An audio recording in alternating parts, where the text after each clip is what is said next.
नमोऽस्तु सूर्याय सहस्ररश्मये सहस्रशाखान्वितसम्भवात्मने सहस्रयोगोद्भवभावभागिने सहस्रसङ्ख्यायुगधारिणे नमः।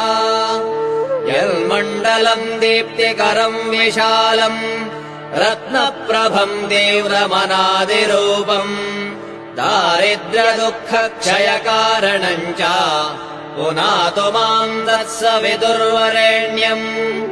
यन्मण्डलम् देवगणैः सुपूजितम् विप्रैः स्तुतम् भावनमुक्तिकोविदम् तम् देवदेवम् प्रणमामि सूर्यम् पुनातु माम् तत्सवितुर्वरेण्यम्।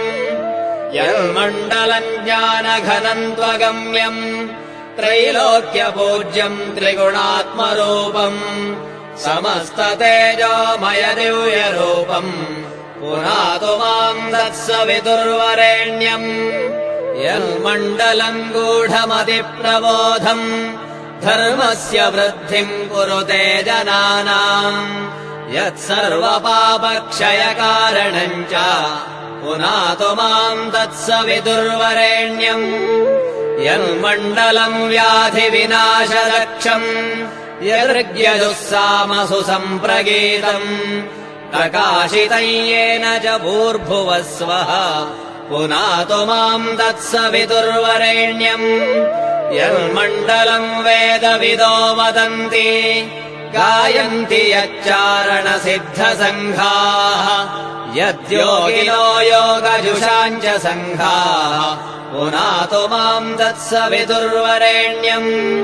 यन्मण्डलम् सर्वजनैश्च पूजितम् ज्योतिश्च कुर्यादिह मर्त्यलोके यत्कालकालाद्यमनादिरूपम् पुनातु माम् तत्सवितुर्वरेण्यम्।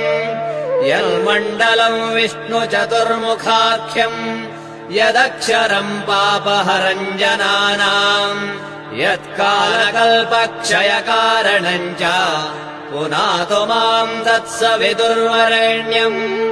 यन्मण्डलम् विश्वसृजम् प्रसिद्धम् उत्पत्तिदक्षप्रलयप्रगल्भम् यस्मिन् जगत्संहरतेऽखिलम् च पुनातु माम् तत्सवितुर्वरेण्यम्।